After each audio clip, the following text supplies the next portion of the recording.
الحمد لله نحمده ونستعينه ونستغفره ونؤمن به ونتوكل عليه ونعوذ بالله من شرور أنفسنا ومن سيئات أعمالنا من يهده الله فلا مضل له ومن يضلل فلا هادي له أشهد أن لا إله إلا الله وأشهد أن محمدًا عبده ورسوله أعوذ بالله من الشيطان الرجيم بسم الله الرحمن الرحيم فليحذر الذين يخالفون عن أمره أن تصيبهم فتنة أو يصيبهم عذاب أليم وقال سبحانه وتعالى وما آتاكم الرسول فخذوه وما نهاكم عنه فانتهوا وقال سبحانه وتعالى إن الذين يحبون أن تشيع الفاحشة في الذين آمنوا لهم عذاب أليم في الدنيا والآخرة والله يعلم وأنتم لا تعلمون صدق الله العظيم اللهم صل على محمد وعلى آل محمد كما صليت على إبراهيم وعلى آل إبراهيم إنك حميد مجيد اللهم بارك على محمد وعلى آل محمد كما باركت على إبراهيم وعلى آل إبراهيم إنك حميد مجيد اللهم أرنا الحق حقا اللهم أرنا الحق حقا وارزقنا اتباعه وأرنا الباطل باطلا وارزقنا اجتنابه اللهم إنا نسألك الهدى والتقى والعفاف والغنى اللهم انفعنا بما علمتنا وعلمنا ما ينفعنا وزدنا علما اللهم إنا نسألك علما نافعا وعملا متقبلا ورزقا طيبا ولسانا ذاكرا وقلبا خاشعا. جو میں دعائیں کر رہا تھا اس میں سے ایک دعا کا مفہوم یہ ہے اللہم ارنا الحق حقا وارزقنا اتباعہ. اے اللہ ہمیں حق بنا کر دکھا دے اور ہمیں اس حق کی اتباع کرنے کی توفیق نصیب فرما دے. وارنا الباطل باطلا، اے اللہ ہمیں باطل کو باطل سمجھا دے. وارزقنا اجتنابہ، اور ہمیں اس باطل سے بچنے کی توفیق نصیب فرما دے. گزشتہ دو خطبہ جمعہ کی طرح آج کے خطبہ جمعہ میں بھی سوال اور اس کا عنوان یہی ہے، اسلام کے وہ احکامات جن پر ہم عمل نہیں کر سکتے یا نہیں کرنا چاہتے یا عمل نہ کرنے پر ہم راضی ہو چکے ہیں. یہ ایک حقیقت ہے، اجتماعی طور پر اور پھر خاندانی طور پر اور پھر انفرادی طور پر کچھ ایسے احکامات ہیں جن کو ہم نے پس پشت ڈال کر یہ طے کر لیا ہے کہ یہ نہ تو گناہ ہے اور نہ ہی ہم ان کو چھوڑیں گے، اور پھر مزید یہ کہ ہمیں اس کے بارے میں شعور اور دل میں کوئی احساس بھی پیدا نہیں ہوتا. مسلمان معاشرے میں، مسلمان گھر میں، مسلمان افراد کے درمیان یہ وہ اسلام کے احکامات جو پامال کیے جاتے ہیں. آپ ٹی وی اسکرین پر ایک منظر دیکھتے ہیں، ایک پارٹی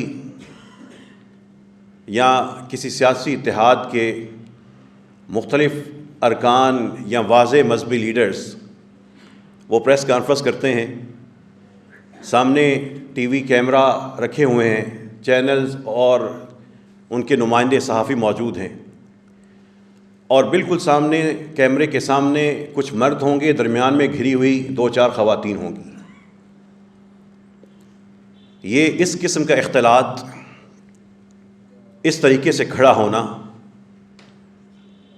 اس پر نہ کھڑے ہونے والے، نہ کوریج دینے والے، نہ دیکھنے والے، کوئی ان کے دلوں میں حیا کا احساس پیدا نہیں ہوگا.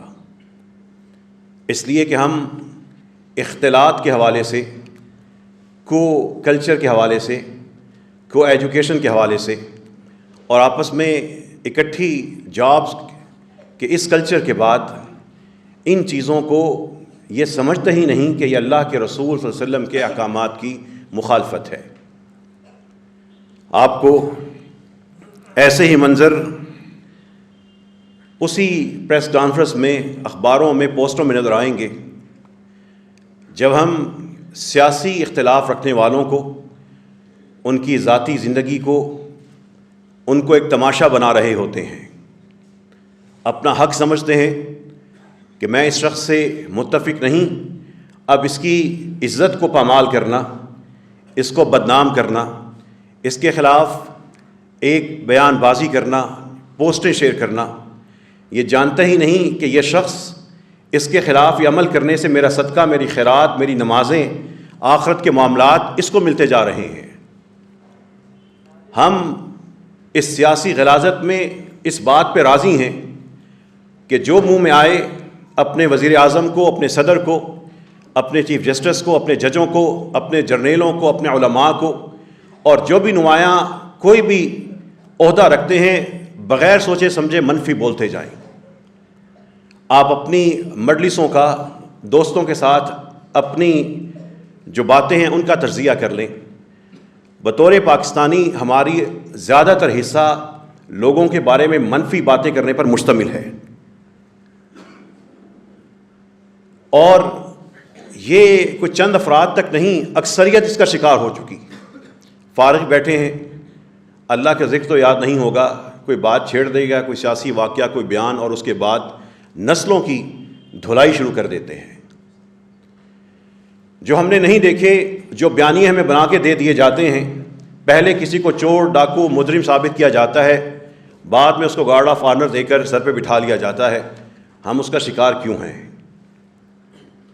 یہ گندگی اور یہ غلاظت جو معاشرے میں پھیل رہی ہے، ہم اس پر خاموش کیوں ہیں؟ ہم اس کے خلاف آواز کیوں نہیں بنتے؟ فَلْيَحْذَرِ الَّذِينَ يُخَالِفُونَ عَنْ أَمْرِهِ، پہلی جو آیت میں نے پڑھی اس کا مفہوم یہ ہے کہ وہ لوگ جو اللہ کے یا اس کے رسول کے حکم کی خلاف ورزی کرتے ہیں وہ چکنے ہو جائیں، ان تصیبہم فتنہ، یہ نہ ہو ان پر کوئی آزمائش آ جائے، او یصیبہم عذاب علیم، یا ان پر کوئی دردناک عذاب آ جائے۔ میں اسی ٹی وی سکرین پر اسی معاشرے میں پھیلے ہوئے بینک ہیں، کاروباری ادارے ہیں، بڑے بڑے شاپنگ مال ہیں، کمپنیز ہیں، ان کے اندر جو ایک منظر ہمیں نظر آتا ہے کہ جس طرح خواتین جو نہ جانے کس مجبوری کی وجہ سے گھر سے نکل کے کما رہی ہیں، جب ان خواتین سے بیہودہ لباس پہننے کا تقاضا کیا جاتا ہے کہ کمپنی کی یہ پالیسی ہے، وہ بیٹی، وہ خاتون پہلی گناہ گار نہیں ہے۔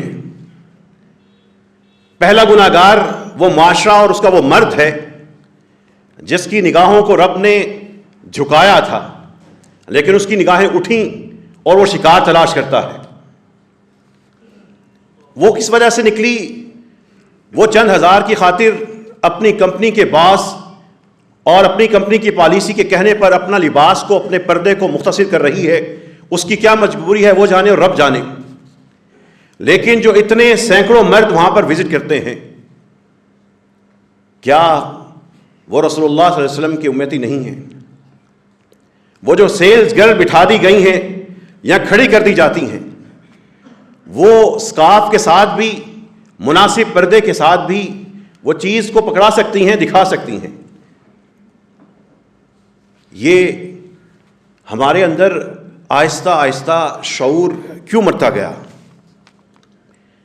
ٹی وی سکرین کے اوپر ایک دور تھا کہ کم از کم سر پر دوپٹہ رکھنے کو ضروری قرار دیا گیا، پھر وہ ختم ہوا، بال سامنے آئے، پھر وہ کم ہوئے، لباسوں کی اس طرح کے معاملات سامنے آئے کہ ایک حیادار شخص تو وہ نہیں دیکھ سکتا، اور اب جسم کے اچھے خاصے حصے سے بازو بھی اور کندھے بھی آہستہ آہستہ نظر آنے لگے۔ ان چینلز کو دیکھنے والے کون ہیں؟ ہم ہی بیٹھے ہیں نا۔ ان کے خلاف کبھی کسی نے آواز بلند کی؟ کسی مخالف سیاستدان کی بیٹی کیا تھوڑی سی بات ادھر سے ادھر ہو جائے تو دیکھتے ہی دیکھتے وائرل ہو جاتی ہے، خواہ وہ ایک بےہودہ کسی نے اپنی طرف سے اڑائی ہو۔ اگر واقعی کسی بیٹی یا کسی خاتون کا کوئی ایسا قصور بھی ہو یا کسی مرد کا ہو، ہمیں تو وہ بھی پھیلانے کی اجازت نہیں ہے۔ لیکن مسجدوں میں کھڑے اور بیٹھے لوگوں، ہم نے یہ ساری چیزیں تسلیم کر کے خاموشی اختیار کر لی۔ پھر ان ڈراموں میں، ان ثقافت کے نام پر ہونے والے سارے کھیل میں، جو ڈراموں میں کہانیاں ہیں، اس میں مسلسل محرم رشتوں کا مذاق ہے، اپنے شوہروں سے اور اپنی بیویوں سے بے وفائی کے سبق ہیں۔ باپ کو جابر دکھا کر گلی محلے کے کسی چلنے والے کو وفادار ظاہر کیا جاتا ہے، اور وہ نسلوں کے اندر یہ چیز پھیلتی جا رہی ہے۔ اس پر ہم کیوں نہیں بولتے؟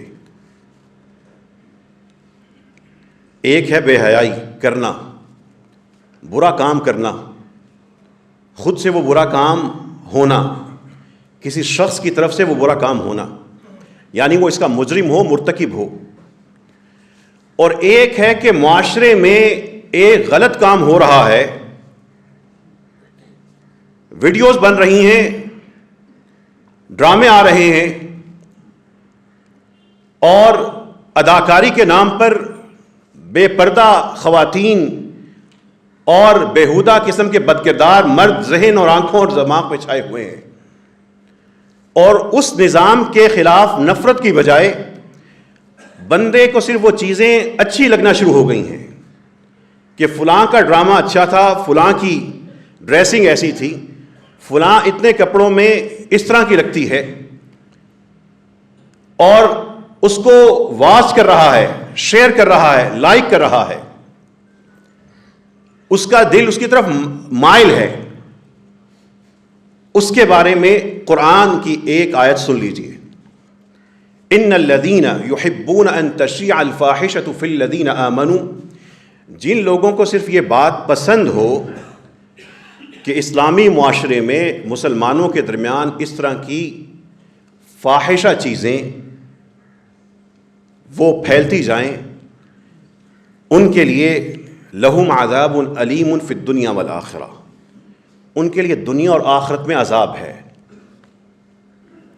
صرف کیا نہیں ہے، وہ خود یہ نہیں کر رہا، اس کے گھر کی خواتین ویڈیوز نہیں بنا رہی، لیکن وہ دوسرے کے گھروں کی خواتین کی ویڈیوز دیکھتا ہے، لائک کرتا ہے، پسند کرتا ہے، ڈھونڈتا ہے، اس کے سامنے آتی ہیں، ریجیکٹ نہیں کرتا، اور پھر شیطان کے بنائے ہوئے یہ ٹولز اس کو اور بھیجتے ہیں کہ لو یہ ایک دیکھی تھی، اس طرح کی ایک چار اور یہ بھی ہیں۔ یہ اس کی پسند ہے تو آ رہی ہیں۔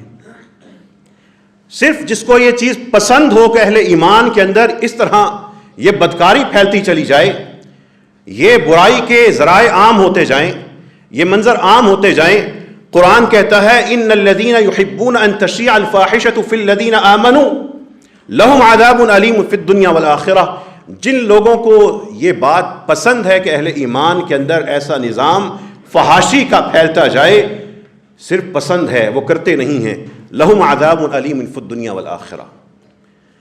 اس نظام کو پسند ہونے کا ایک مطلب یہ ہے کہ انسان بیوروکریٹ ہے، اس کے ہاتھ میں وزارت اطلاعات ہیں، وہ سرکار کا پالیسی ساز ہے، وہ سیاسی لیڈر ہے، وہ ممبر پر کھڑے ہونے والا خطیب ہے، وہ عام شہری ہے، وہ باپ ہے، وہ استاد ہے، لیکن اپنی حیثیتوں میں اس نظام کو روکنے کی بجائے خاموش ہو کر دل میں اس کی محبت بسا بیٹھا ہے۔ لیکن ہم اسلام کا یہ حکم نہیں مان سکتے، نہیں افورڈ کر سکتے۔ ہمارا دین، ہماری جد و جہد، ہمارے جذبے، ہماری جوانیاں، ہماری توانائیاں بس مسلکی چیزوں کے پیچھے لگی ہوئی ہیں۔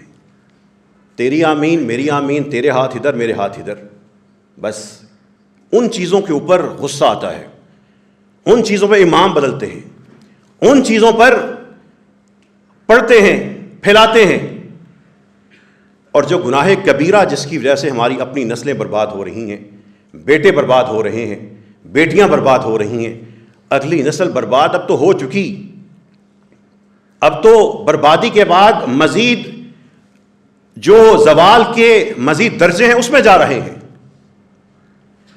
واللہ یعلم وانتم لا تعلمون، اللہ فرماتا ہے اس گندگی کو محبت کرنے والوں، اللہ کو پتہ ہے تم نہیں جانتے یہ عذاب کیسا کیسا ہوگا اور اس کی سنگینی کیسی کیسی ہوگی۔ اللہ سے دعا کیجیے اللہ قرآن کریم کو ہمارے خلاف گواہ نہ بنانا، اے اللہ قرآن کی ان آیات کے ذریعے ہماری آنکھیں کھول دے، ہمارے شعور کو بیدار فرما دے۔ پھر ایک اور جو قرآن کا حکم ہم نہیں مان سکتے، نہیں ماننا چاہتے، سن لیتے ہیں پھر پھسل جاتے ہیں، قرآن کا ایک لفظ ہے وَلَا تَجَسَّسُوا، یہ تجسس نہ کیا کرو، یہ دوسرے کی ٹوہ میں نہ لگے رہو۔ وَلَا تَجَسَّسُوا، دوسروں کے معاملات کو جاننے کی کوشش نہ کیا کرو۔ ہم کہتے ہیں کہ ہمیں فلاں کے معاملات کا پتہ ہے، پھیلاؤ اس کو، فلاں رشتہ دار ایسا کرتا ہے بتاتے ہیں، فلاں شخص ایسا ہے، کیوں ہے، کیا کر رہا ہے، ایسا اس نے کیوں کیا۔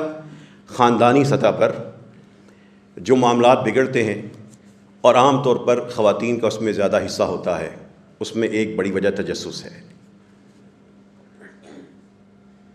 یہ قرآن کہہ رہا ہے وَلَا تَجَسَّسُوا، جو اپنے کام سے کام رکھو، بلکہ رسول اللہ صلی اللہ علیہ وسلم کہتے ہیں من حسن اسلام المرء ترکہ ما لا یعنیہ، کسی بھی مسلمان کے اسلام کا حسن یہ ہے، اس کی خوبصورتی یہ ہے ترکہ ما لا یعنیہ، جو چیز اس سے متعلقہ نہیں ہے وہ اس کو چھوڑ دیتا ہے، اس سے کوئی متعلقہ معاملہ نہیں ہے، وہ اس کے بارے میں تجسس نہیں کرتا، اس کو چھوڑ دیتا ہے۔ لیکن اگر ہم تجسس نہیں کریں گے، ہم لوگوں کی عزتیں خراب نہیں کریں گے، تو ہمارا سیاسی بیانیہ کیسے بنے گا، ہمارا اکاؤنٹ کیسے وائرل ہوگا، ہماری پوسٹیں ہمیں لائکس کیسے ملیں گے۔ اس لیے کہ ہم معاشرے میں منفی رویوں کے شکار مریض بنتے جا رہے ہیں، جو کسی کی اچھائی کو نہیں صرف برائیوں کو مشہور کرتے ہیں اور اگلے اس کو ہاتھوں ہاتھ لیتے ہیں۔ یہ جن سیاستدانوں کے خلاف، جن جرنیلوں کے خلاف آپ کی قصے کہانیاں ہیں، میرے ذاتی مشاہدے کے مطابق، اور جن علماء کے بارے میں آپ عام طور پر نازیبہ الفاظ بھی استعمال کرتے ہیں، ان میں سے اکثریت ان الزامات سے پاک ہوتی ہے۔ یوٹیوبرز، چینلز والے، سیاسی جماعتیں کہیں سے خفیہ ہاتھ ایک بیانیہ بناتے ہیں، وہ بیانیہ بعد میں اڑ جاتا ہے، لیکن ہم اپنا اس میں نمازیں، اپنی زکوٰۃ، اپنی چیزیں قربان کر بیٹھتے ہیں۔ اتنی سستی ہے ہماری نماز کہ ہم اٹھیں، وضو کریں، آ کے کھڑے ہوں، مصلی پر کھڑے ہوں، نماز پڑھیں، واپس چلے جائیں، گھر میں جا کے ایک پوسٹ کریں، قیامت کے دن وہ نماز مجھ سے چھین کر کسی سیاستدان کو دے دی جائے۔ جو نمایاں سیاسی لیڈرز ہیں آج کی تاریخ میں بھی، یہ سب اتنے برے نہیں ہیں، ان میں خیر موجود ہے، ان کی ذاتی زندگیوں کو جاننے والے لوگوں سے پوچھیں، ان میں خیر موجود ہے، لیکن ہمارا سیاسی نظام اور اس کو چلانے والے خفیہ ہاتھ، انہوں نے اتنی بری طرح ہمیں آپس میں لڑا دیا ہے کہ ہم ایک دوسرے کے ساتھ لڑ کر اپنا ہی نقصان کر رہے ہیں۔ لیکن اس سیاسی نقصان کے ساتھ ہم اپنی آخرت کا نقصان کر رہے ہیں۔ رسول اللہ صلی اللہ علیہ وسلم نے پکار لگائی تھی، یا معشر من قد اسلم بلسانہ ولم یفض الایمان الی قلبہ، اے وہ لوگوں جو زبان کی حد تک مسلمان ہو گئے ہو لیکن ابھی ایمان دل میں داخل نہیں ہوا، لا تؤذوا المسلمین، جو دوسرے اسلام لانے والے ہیں ان کو اذیت نہ دینا، لا تؤذوا المسلمین ولا تعیروہم، ان کو ان کی برائیاں یاد نہ کروانا، ان کو عار نہ دلانا کہ تم تو ایسے ہو اور ایسے ہو، ولا تتبعوا عوراتہم، ان کے چھپے معاملات کو، ان کو کنگھالنے کی، اس کی تجسس کی کوشش نہ کرنا۔ من تتبع عورت اخیہ المسلم تتبع اللہ عورتہ، جو کسی بھی مسلمان کہ چھپے ہوئے معاملات کے پیچھے لگے گا، اللہ تعالیٰ اس کے چھپے ہوئے معاملات کے پیچھے لگ جائے گا. وَمَن تَتَبَّعَ اللَّهُ عَوْرَتَهُ، اور جس شخص کے پیچھے، اس کے چھپے معاملات کے پیچھے، اس کے جو پردے پہ چھپے معاملات ہیں ان کے پیچھے رب لگ جائے، یفضحہ، اس کو اللہ ذلیل کر کے چھوڑے گا. وَلَوْ فِي جَوْفِ رَحْلِهِ، خواہ اس کے گھر کے اندر ہی کیوں نہ ہو. یہ عمران خان، یہ نواز شریف، یہ فضل الرحمان، یہ اور جتنے سیاسی لیڈرز ہیں، ان کے گناہوں کا حساب اللہ نے ہمیں کرنے کا کہا؟ ان کی قبروں میں ہم نے جا کے اتر کے ان سے سوال کرنا ہے؟ ہم اپنے بارے میں مطمئن ہو گئے کہ ہم اتنے نیک صالح ہیں کہ ہمیں اپنے حساب کی فکر نہیں؟ کسی نے ہسپتال بنایا، کسی نے سڑکیں بنائی، کسی نے کیا اسکول بنائے، کالج بنائے. کوئی ذاتی زندگی میں یہ کرتا ہے، کسی کے خیر کا یہ کام جاری ہے، ہم اس کا تو ذکر نہیں کرتے. اگر ایک سیاسی لیڈر سے متفق ہیں تو دوسرے کو ہم کالا ہی کالا کہتے ہیں. یہ گھٹیا پن ہے اور سوچ کی بیماری ہے. یہ جو آج کل کا ایک نیا فتنہ اور ڈر ہے اس دل سے، جو تھوڑی سی بات ہوتی ہے اٹھتا ہے اور فوج پہ چڑھائی کر دیتا ہے، اپنے پاکستان کی فوج پہ چڑھ دوڑتے ہیں. یہ ایک حقیقت ہے کہ جب سے پاکستان آزاد ہوا، نہ سیاستدان اور نہ ہی فوجی اعلیٰ حکام سیاست میں مداخلت کی وجہ سے کوئی اچھی، یہ دونوں ہی اچھی کوئی مثالیں نہیں رکھ سکے. لیکن یہ سیاسی مداخلت، یہ اتار چڑھاؤ، یہ سب قابل مذمت ہے. لیکن کیا یہ فوج اور اس کے ہمارے اتنے ہی سستے ہیں کہ ہم جو بچہ اٹھے ان کو گالی دے، ان کو برا بھلا کہے؟ تو پھر ایک سرحد ان لوگوں کے حوالے کر دینی چاہیے، جاؤ جا کے دشمن کا مقابلہ کر لو. پھر ایک 100 کلومیٹر کا حصہ کسی کے حوالے کر دینی چاہیے، جاؤ جا کے دیکھو ہماری فوج کیا کرتی. ٹھیک ہے، فوج سے تعلقات ہیں، اس سے توقعات ہیں، لیکن ہم جس کمزوری کے ساتھ اٹھ کے آہستہ آہستہ بن رہے ہیں، اور دنیا میں جس قسم کے مسائل ہیں، اور مسلمان فوجوں کو وہ جیسے بھی ہوں، جس طرح ان کو جکڑا جاتا ہے، اس میں ہماری ان فوجوں کی پھر بھی قدر کیجیے. ورنہ عراق، وہاں کو برباد کیا گیا تھا، آج تک آٹے کی لائنیں لگتی ہیں. سب سے زیادہ عورتوں کی پامالی عراق اور شام میں کی گئی. لیبیا کے نام پہ قصے گھڑ کے ہم نے خام خواہ حکمرانوں کے خلاف لوگوں کو کھڑا کیا. اس کے بعد کیا ہوا؟ کہاں گئے وہ قذافی کے خلاف باتیں کرنے والے، وہ صدام حسین کے خلاف؟ اس کے بعد انہوں نے عراق کو کیوں نہیں سنبھالا؟ حکمران اور یہ اعلیٰ طبقہ اس سے ظلم بھی ہوتے ہیں، یہ غلط کام بھی کرتے ہیں، لیکن اسلام میں اس طرح کا فساد برپا کر دینا اور قوم کو اس حد تک لڑا دینا، آخر میں نتیجہ یہ ہوگا آدھا حصہ ہندوستان لے جائے گا. ادھر سے بھی تیار بیٹھے ہیں، یہ بھی معاف نہیں کریں گے. ہم کن لوگوں کی، قرآن کہہ رہا ہے اجتنبوا کثیرا من الظن، یہ زیادہ گمان کرنے سے بچو. ان بعض الظن اثم، کچھ گمان گناہ کی حد تک پہنچ جاتے ہیں. ولا تجسسوا، یہ لوگوں کی ٹونا میں نہ لگے نہ کرو. ولا یغتب بعضکم بعضا، ایک دوسرے کی تم میں سے کوئی بھی غیبت نہ کرے. ایحب احدکم ان یاکل لحم اخیہ میتا فکرہتموہ، تم یہ چاہتے ہو کہ تمہارا مردار بھائی میت کے شکل میں ہو اور تم اس کے میں سے گوشت نوچ رہے ہو، تو پھر وہ آیت کہاں پہ لگے گی؟ یہ جو ساس کے بہو کے مسائل ہیں، یہ جو سسرالی اور یہ ساری طلاقیں ہو رہی ہیں، آپ بیٹھ کر سن لیجئے، لوگوں کی کہانیاں ساری پیچھے یہی ہیں. یہ زبان نہیں رکتی تجسس سے، یہ غیبت سے نہیں رکتی، یہ اذیت دینے سے نہیں رکتی.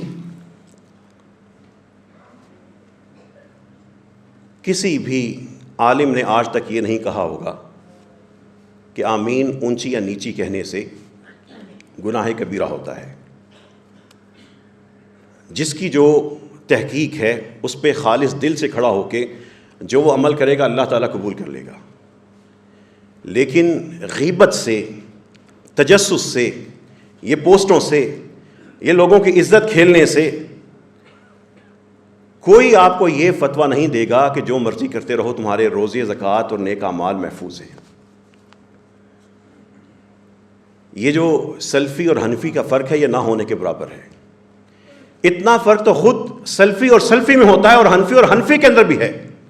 ان علماء کرام کی جب ہم جا کے بحث کتابیں پڑھتے ہیں تو خود ایک ہی فرقے کے علماء کرام کے اندر اتنا فرق ہوتا ہے جتنا ہمارے ہاں بظاہر معروف فرقوں میں ہے، حالانکہ ان فرقوں کی حقیقت کوئی نہیں۔ یہ میری اور آپ کی اور ہمارے دیش کی بد نصیبی ہے۔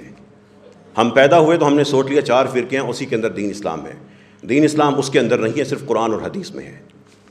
لیکن عالم دین خواہ شیعہ ہو، بریلوی ہو، اہل حدیث ہو، دیوبندی ہو، حتیٰ کہ عیسائی ان کا بھی عالم ہو، ان کا احترام ہم پر فرض ہے۔ 3 چیزیں ہوتی ہیں۔ ایک ہے احترام، وہ ہر انسان کا ہونا چاہیے، لیکن ان دینداروں کا زیادہ اس لیے ہونا چاہیے کہ جیسے بھی ہیں لیکن آخر اللہ کی طرف بلاتے ہیں، ان کی زندگی کا ایک حصہ ہے۔ دوسری چیز ہوتی ہے عقیدت۔ عقیدت اسی سے ہوتی ہے جس پہ دل مانے، جس کی باتیں درست لگیں۔ احترام الگ چیز ہے، عقیدت اور چیز ہے۔ علماء کرام سے، مختلف لوگوں سے انسان کو اپنے رویے کے مطابق، اپنی پہنچ کے مطابق عقیدت ہوتی ہے۔ جس کا عقیدہ ٹھیک نہیں ہے، جو مسئلہ صحیح نہیں بیان کرتا، اسے عقیدت نہیں ہونی چاہیے۔ احترام ایک چیز ہے، عقیدت دوسری چیز ہے، اور تیسری چیز سن لیجئے، وہ ہے عقیدہ۔ عقیدہ ہے ایمان کیا ہے۔ یہ کسی عالم دین کی بنیاد پہ نہیں ہوتا، یہ قرآن اور حدیث کی بنیاد پر ہے۔ کوئی عقیدہ نہ بنائیے گا کہ اس عالم دین سے عقیدت ہے، اس نے جو کہہ دیا وہ اب عقیدہ ہے۔ عقیدہ ہونے کے لیے شرط یہ ہے کہ وہ قرآن اور حدیث کے مطابق ہو۔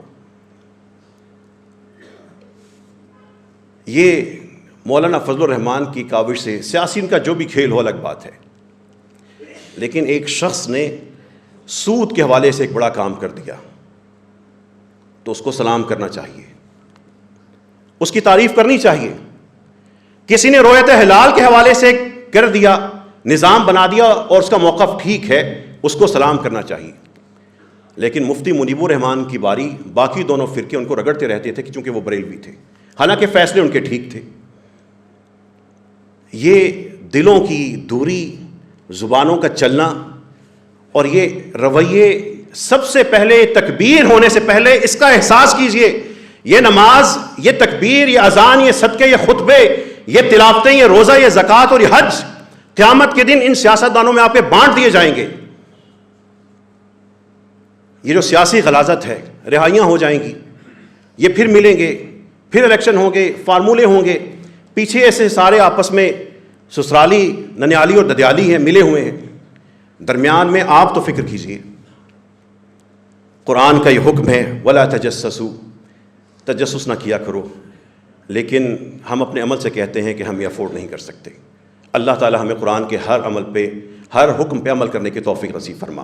وآخر دعوانا ان الحمد للہ رب العالمین، حمد كما ينبغي لجلال وجهك عظيم سلطانك، اللهم لا مانع لما اعطيت ولا معطي لما منعت ولا ينفع ذا الجد منك الجد۔ اللهم صل على نبينا محمد وعلى آل محمد كما صليت على إبراهيم وعلى آل إبراهيم إنك حميد مجيد۔ اللهم بارك على محمد وعلى آل محمد كما باركت على إبراهيم وعلى آل إبراهيم إنك حميد مجيد۔ جو لوگ وہاں پر بیٹھے ہیں جہاں پہ لوگ جوتے اتارتے ہیں، ان سے گزارش ہے اپنی عزت کا خیال کیجئے، یہاں سے کھڑے ہو جائیں۔ اوپر مسجد کے حال میں ٹائلز لگ چکی ہیں، جگہ تیار ہے، صاف ہے، اوپر چلے جائیں۔ اور جو لوگ کھڑے ہیں ان کے لیے بھی حکم ہے کہ خطبہ کھڑے ہو کے سننا جائز نہیں ہے۔ آپ مسجد آ چکے ہیں، تھوڑا سا اپنے گھٹنوں کو سہارا دیں، نیچے زمین پر بیٹھ جائیں۔ کرسیوں پر بیٹھ کر کچھ لوگ عادی ہو چکے ہوتے ہیں، بلا وجہ کرسیوں پہ نہیں بیٹھنا چاہیے، اس طرح نماز نہیں ہوتی۔ لیکن اگر کوئی مجبوری ہے تو دوسرے کے بارے میں یہ بھی نہیں سوچنا چاہیے کہ کوئی کرسی پہ بیٹھا کیوں ہے۔ جو لوگ آئے ہیں سب ماشاءاللہ جوان ہیں، اوپر چلے جائیں، راستے میں کوئی کھڑا نہ ہو۔ قرآن کریم اور نبی کریم صلی اللہ علیہ وسلم کی حدیث کی روشنی میں دوسرے کے بارے میں احساس پہلے سمجھیے۔ اللہ کے رسول صلی اللہ علیہ وسلم فرماتے ہیں جب تم لوگ 2 ہو 3 ہو تو 2 آپس میں سرگوشی نہ کریں، تیسرے کو اذیت ہوگی۔ ایک طرف اسلام اتنا خیال رکھ رہا ہے دوسرے کے احساس اور جذبات کا،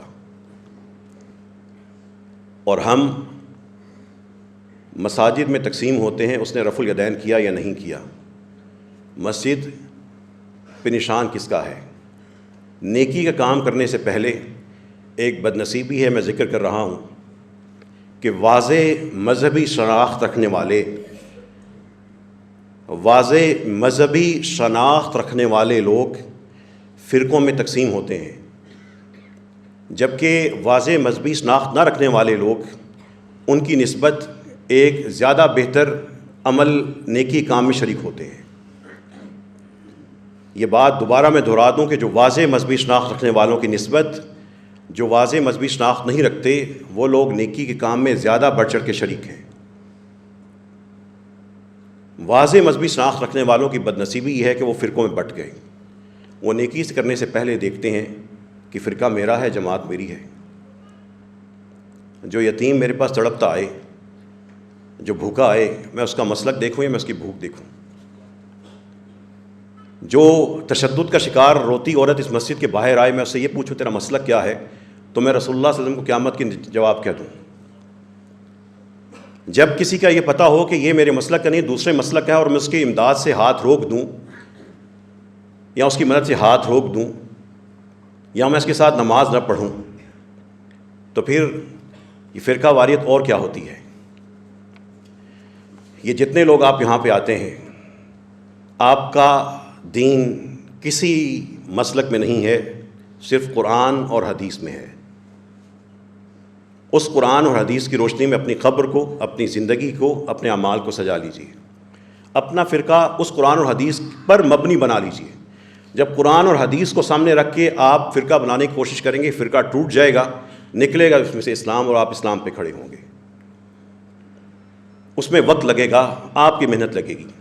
خود اپنی آنکھوں سے دیکھیں، اس مسئلے میں رسول اللہ صلی اللہ علیہ وسلم کی یہ حدیث ہے۔ تھوڑی سی عربی سیکھ لیجئے، کم از کم پتہ ہو کہ الفاظ کا مطلب یہی بنتا ہے۔ قرآن کو وقت دینا شروع کر دیجئے کہ ہاں قرآن کے کم از کم ترجمے کے اندر یہ چیز موجود ہے۔ کوئی چیز، کوئی بھی چیز، کوئی بھی واعظ، کوئی نصیحت، کوئی عالم دین، کوئی تفسیر قرآن کا متبادل نہیں ہے۔ وہ اثر نہیں رکھتی کسی کی بات جو قرآن رکھتا ہے۔ یہ قرآن کے جملے آپ کے ساتھ جائیں گے، چلیں گے، جب آپ پڑھیں گے یاد آئیں گے، آپ کی یادداشت بنیں گے، آپ کا دوست اور شفا بنیں گے۔ اس لیے رسول اللہ صلی اللہ علیہ وسلم کی صرف ایک واقعہ آپ کے سامنے رکھ کر ایک سوال پہ ختم کرتا ہوں۔ آپ صلی اللہ علیہ وسلم بازار گئے، ڈھیر لگا ہوا ہے خوراک کا، کوئی شخص خوراک کی کوئی چیز بیچ رہا ہے، اوپر بڑا صاف مال ہے، صاف ہے، خشک ہے۔ نبی کریم صلی اللہ علیہ وسلم نے جا کے ڈھیر میں ہاتھ مارا، نیچے تک ہاتھ لے کے گئے تو نیچے سے وہ خوراک گیلی تھی۔ آپ نے کہا، اس شخص سے کہا کہ یہ کیا ہے؟ ما ھذا یا صاحب الطعام، کھانے والے یہ چیز کیا، یہ کیا؟ اس نے کہا اصابتہ السماء یا رسول اللہ، رات کو بارش ہوئی تھی، کچھ سامان گیلا ہو گیا تھا۔ آپ صلی اللہ علیہ وسلم نے کہا افلا جعلتہ فوق الطعام کی یراہ الناس، کیا پھر تم نے کیوں نہیں کیا کہ اس خراب چیز کو لوگوں کے سامنے رکھ دیتے تاکہ لوگ دیکھ تو لیتے؟ من غش فلیس منی، جس نے دھوکہ دیا اس کا مجھ سے کوئی تعلق ہی نہیں ہے۔ ہم سب جاتے ہیں بازاروں میں، ایک ابتدائی سودا ریڑھیوں کی شکل میں ہوتا ہے، ریڑھی بیچنے والا سامنے کھڑا ہے اور ہم اس طرف ہیں، وہ سودا ادھر سے ڈال کے دیتا ہے، اور پھر بعد میں آ کے شاپر کھولتے ہیں تو روتے ہیں کہ اس نے ہمیں خراب پھل دے دیے، سبزی دے دی۔ ایک ڈی سی آرڈر کر دے کہ ریڑھی پر بیچنے والا اسی طرف کھڑا ہوگا جہاں پر آ کر گاہک کھڑا ہوتا ہے۔ آپ کا یہ اس طرح کی ملاوٹ کا معاملہ ختم ہو جائے گا۔ سامنے اچھے اچھے پھل ہیں، ادھر خراب ہیں۔ ایک ڈی سی شہر کا یہ آرڈر کر دے، اس طرح بیچنا ہوگا۔ اور اس کی پھر اور بہت سی شکلیں ہیں کہ موجودہ دور میں سٹینڈرڈ اپنے ہم تاجر یونین مل کر ایسے اصول پیدا کر لیں کہ جو مارکیٹ میں 2 نمبر قسم کا مال بیچتا ہے وہ ہمارے ساتھ نہیں بیٹھے گا، آپ کی اصلاح ہو جاتی ہے۔ لیکن ہم خاموش کیوں رہتے ہیں؟ اس لیے کہ ہم خود بھی کہیں دھوکہ دے رہے ہیں۔ دھوکے کے خلاف جب نظام بنتا ہے، سب سے زیادہ عوام کی طرف سے حکمران چاہ رہے ہوتے ہیں لیکن عوام کے رد عمل کے پیش نظر پیچھے ہٹ جاتے ہیں۔ من غش فلیس منی، جس نے دھوکہ دیا وہ ہم سے نہیں ہے۔ اس حدیث کے سامنے کھڑے ہونے کی کسی میں ہمت ہے؟ کہنے والا کون ہے؟ وہ فلیس منی، جس نے دھوکہ دیا وہ ہم میں سے نہیں ہے۔ دھوکہ رشتوں میں ہو رہا ہے، دھوکہ تجارت میں ہو رہا ہے، ملازمت میں ہو رہا ہے، سودوں میں ہو رہا ہے، اپوائنٹمنٹس میں ہو رہا ہے، انتخابات میں ہو رہا ہے، قانون سازی میں ہو رہا ہے۔ وہ جو ریڑھی سے مال چلتا ہے، وہ جو ریڑھی سے عادت چلی ہے، وہ پارلیمنٹ سے اوپر تک جا رہی ہے، بین الاقوامی سودوں میں ہو رہا ہے، مسلمانوں کے دفاع میں ہو رہا ہے۔ یہ تو نہیں کہ صرف دودھ والا ملاوٹ کرتا ہے۔ اس حدیث کے سامنے ہے کوئی بریلوی، کوئی دیوبندی، کوئی اہل حدیث، کوئی شیعہ کہے میرا مسلک اتنا مضبوط ہے کہ میں اس حدیث کے سامنے کھڑا ہو جاؤں؟ من غش فلیس منی۔ کسی ایک فرقے کے لوگ تو ایسے ہوں جو شہر میں مشہور ہوں کہ یہ لوگ ان برائیوں سے پاک ہیں، لیکن ہماری نمازیں مثالی ہیں، ہمارے کاروبار ابھی مثالی نہیں ہو سکے۔ اللہ تعالی ہم سب کو عملی طور پر رسول اللہ صلی اللہ علیہ وسلم جیسے ان کی امتی بن کر کچھ نمونے قائم کرنے کی توفیق نصیب فرمائے۔ اللہم انا نسألک الہدی والتقی والعفاف والغنی۔ اے اللہ ہم سب کو ہدایت نصیب فرما، تقوی نصیب فرما، گناہوں سے بچنے کے لیے عفاف نصیب فرما، حیا نصیب فرما دے۔ اے اللہ اپنا قرب نصیب فرما دے، ہمیں اپنا قریبی بنا لے، ہمیں اپنا پیارا بنا لے، ہمیں محسنین میں شامل فرما لے، ذاکرین میں ہمارا شمار کر لے۔ اے اللہ ہمیں التائبین المستغفرین بالاسحار کی توفیق نصیب فرما دے۔ اے اللہ ہمارے صغیرہ و کبیرہ گناہ معاف فرما۔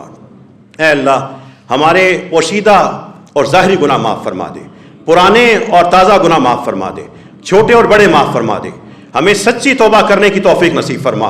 اے اللہ جو بے نماز ہیں ان کو نمازی بنا دے، جو بے نماز ہیں اللہ ان کو نمازی بنا دے، جو حرام کا شکار ہیں اے اللہ اپنے حلال سے، اپنے وسیع حلال سے ان کو اب حرام سے بچا لے۔ اللہم اکفنا بحلالک عن حرامک واغننا بفضلک عمن سواک۔ اے اللہ جو فرقہ واریت کی دلدل میں ہیں، خواہ خطبہ دیتے ہیں یا خطبہ سنتے ہیں، اے اللہ فرقہ واریت سے نکال کے اسلام اور قرآن اور حدیث کا لمبردار بنا دے۔ اے اللہ ہمیں اپنی قبروں کی تیاری کرنے کی توفیق نصیب فرما۔ اے اللہ اپنے اولاد کو حلال کھلانے، بتانے اور دکھانے کی توفیق نصیب فرما۔ اے اللہ ہمارے ہر مریض کو شفا نصیب فرما دے۔ اے اللہ ہمارے ہر بیمار کو شفا نصیب فرما دے۔ ہمارے بھائی خواجہ شفقت اے اللہ ان کو شفا نصیب فرما، ان کے لیے آسانی فرما دے۔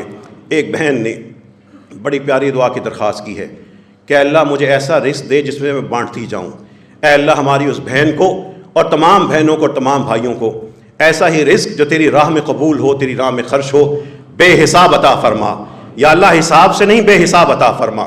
جنہوں نے آج تک عمرہ نہیں کیا اللہ ان کو زیارت بیت اللہ نصیب فرما۔ جو حج نہیں کر سکے اللہ ان کو حج بیت اللہ کی سعادت نصیب فرما۔ رب کریم جو محروم ہیں ان کو عطا فرما دے، جو پھسلتے ہیں ان کو استقامت نصیب فرما دے، جو دور ہیں اللہ ان کو قریب فرما لے۔ اے اللہ جو تیرے دین کے لیے کوشاں ہیں، کسی بھی جماعت میں ہیں، مسلک میں، اللہ ان کو کامیابی مقدر فرما دے۔ اے اللہ ان کے اعمال قبول فرما۔ اے اللہ جو تنگ دست ہیں اے اللہ ان کا سہارا بن جا۔ اے اللہ آپ بھی بہترین وارث ہیں، جو وارثوں سے محروم ہیں اللہ ان کا وارث بن جا۔